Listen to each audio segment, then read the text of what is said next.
Hello Earthlings. Today I wanted to show you how you can use the pressure glide from the Osmose here on a device that generally does not support MPE or doesn't even know what pressure glide is. So in the first part I will show you how to set up the Osmose, and after that I will show you how to program it on the Korg multipolar here, but I'm gonna keep it a really simple patch. So you should be able to follow along on any digital synthesizer. Granted that you do need a few requirements. The important thing is that you can set a high pitch band range. So if you don't know, pitch band is with the pitch wheel normally, and that's what we're going to use for the pressure glide, because that's basically how it controls that. So first off, let's go into the Osmose settings here. So in the first button here you can save presets. So as you can see, I made a custom preset for a slide here. So now we go into the second button here, and there's some of the more important settings. So first we use the wheel here, and we go to the last page. I'm not sure how well you can read it. I hope you can, otherwise I'm just gonna explain what I'm doing as well. So here I have it set to multi-channel, which is basically kind of like MPE, and you can set the range.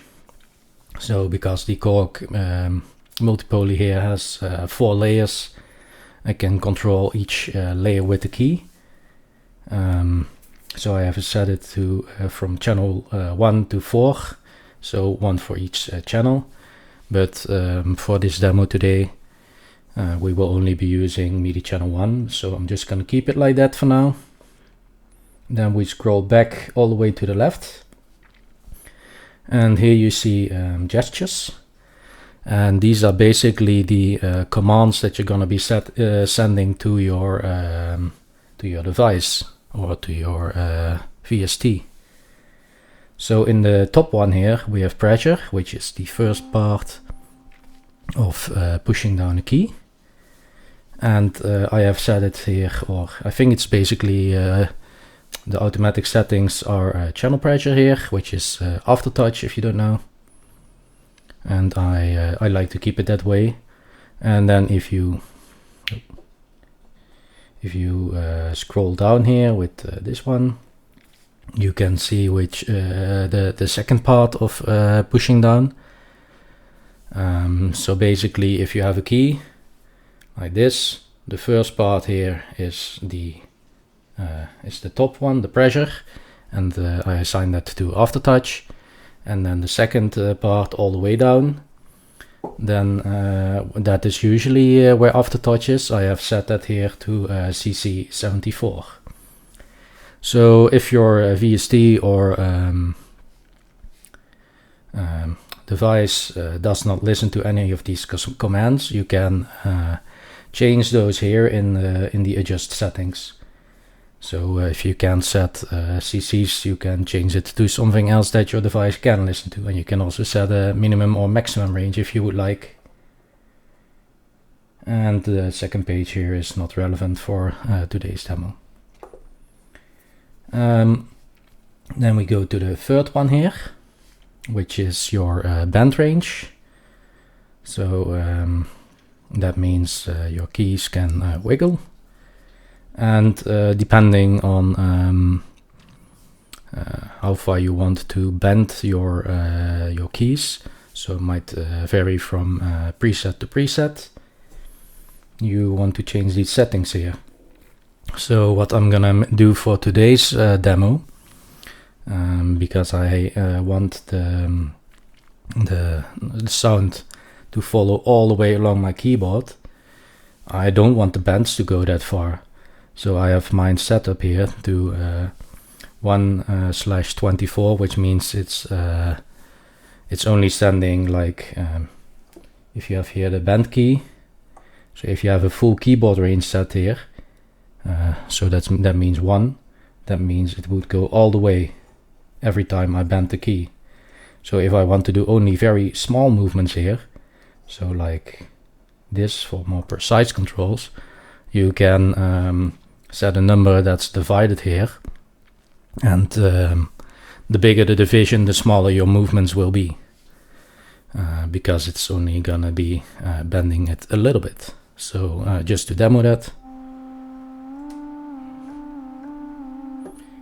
So now I have the small movement, and if I make that bigger, so if I go the full keyboard range, you can hear that it's going to be quite wild. So even if I set it to 1 divided by 4, it will still be a pretty big bend. So I have a whole octave now, and I will go into how that works deeply later. So I'm just gonna set it back to 124 again, and you can also set some curves here.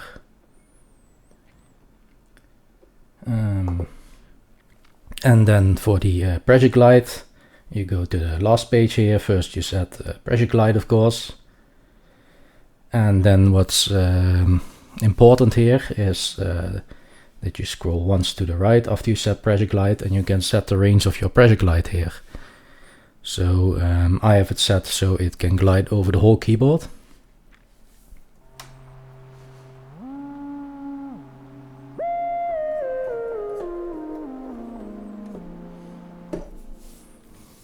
So yeah, that's working quite nicely. Depending on what VST you have or device, if you have, so mine can go quite crazy here with the pitch bends. I can bend all the way up to 60. And basically what you can think of this is that it's keys. So my Osmose here, I have the small version, so that's like 48 keys. Oh, was it 49? I'm not sure. I think it's 49 actually.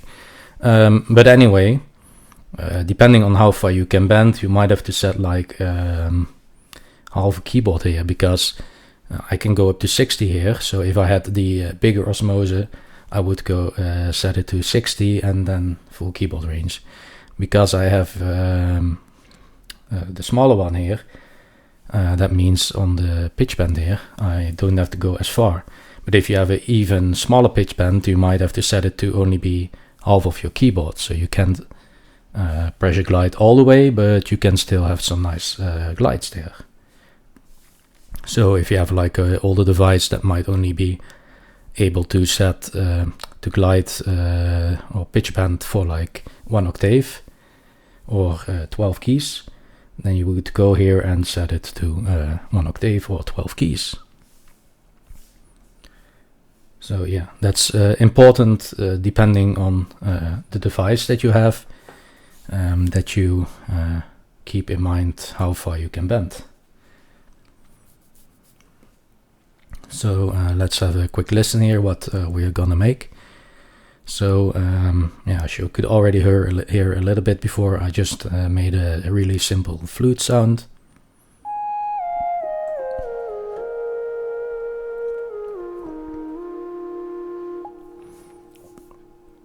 And what's nice about this is my device actually supports portamento or glide, but I'm not using any of that. Instead, I'm using here the pressure glide from the Osmose. So what you can do here is, depending on how far you push down a key, it will glide between those two keys.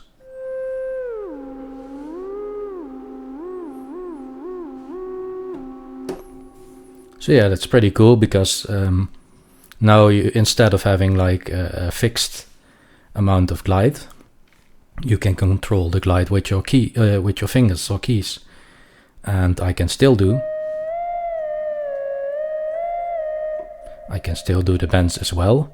And on the aftertouch, or well, and like I said earlier, it depends on how you have set it up. But on the last push down part, I have also set it to send some vibrato or tremolo. My bad. But anyway, some funny pitch going on in the LFO. So that gives it the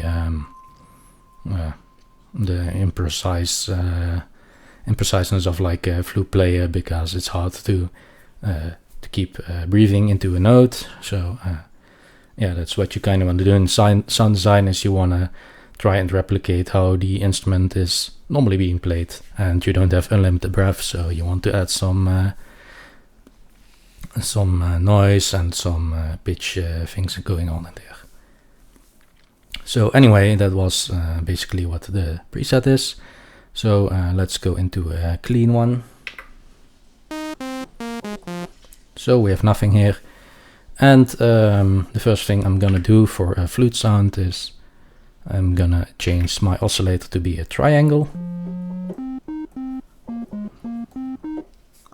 And I'm gonna set the volume all the way to 0. And I'm doing this because I want to control the volume here with the pressure of my key. So this is where it might vary from device to device. So I'm just gonna assign the volume here to aftertouch, which is again the first part of pushing it down, but this might vary depending on how you set it up. And I'm gonna set it with the intensity of 100. So depending on how far I push down the key, and depending on how I set up the sensitivity of the Osmose, I will now get more volume out of my triangle depending on how far I push it down. And for a flute I also like to add some noise. And I'm just setting the noise so it's not as crazy, so I filtered it a little bit and I removed the speckle here, and now again I'm gonna set the volume of the noise to 0, and I'm gonna apply the aftertouch to the volume of the noise here, and with that I'm only gonna push it to like 6%.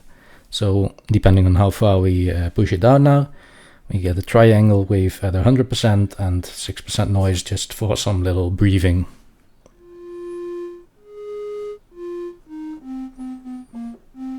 And as you can hear, there's already going on some weird things with the pressure glide. So let's get set up for that. So for that I'm gonna go into my pitch settings here. And again, this might vary from device to device, but for me I can set the pitch bend to be quite wild, and because I have the small Osmose, I'm gonna set my range here to 48, plus 48 and minus 48 by the way.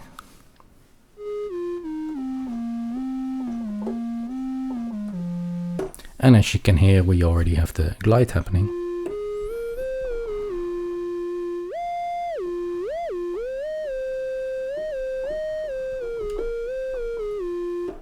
So yeah, that's basically where you could stop, but let's make it slightly more interesting. So I'm just gonna add just a little bit of reverb here. And let's also give it a bandpass filter here, some resonance.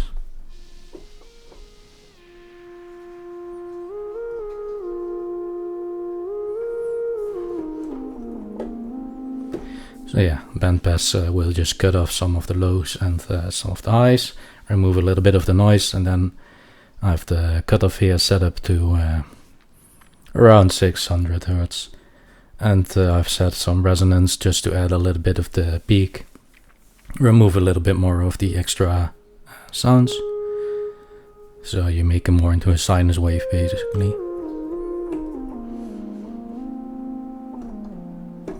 And now as a bonus, let's also go into the pitch LFO here. And I'm gonna assign the intensity here. So again, I'm just assigning it.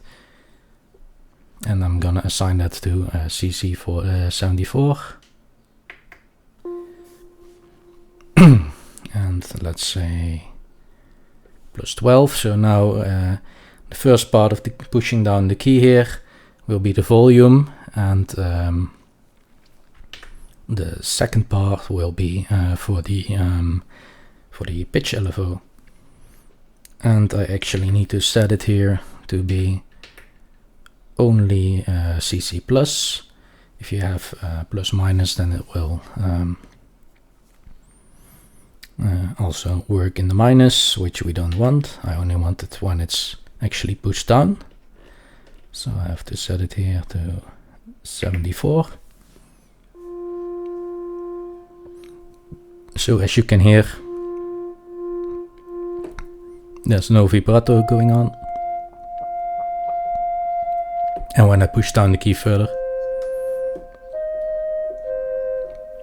Oh, and one more thing. Let's also increase the octave here, so I don't have to play it all the way to the right, so I can play more center.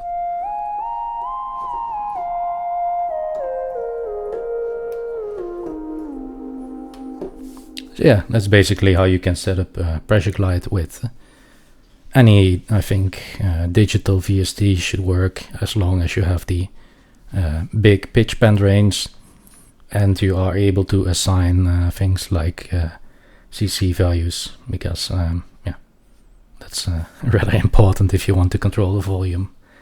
Anyway, I hope you enjoyed this tutorial, and see you the next time.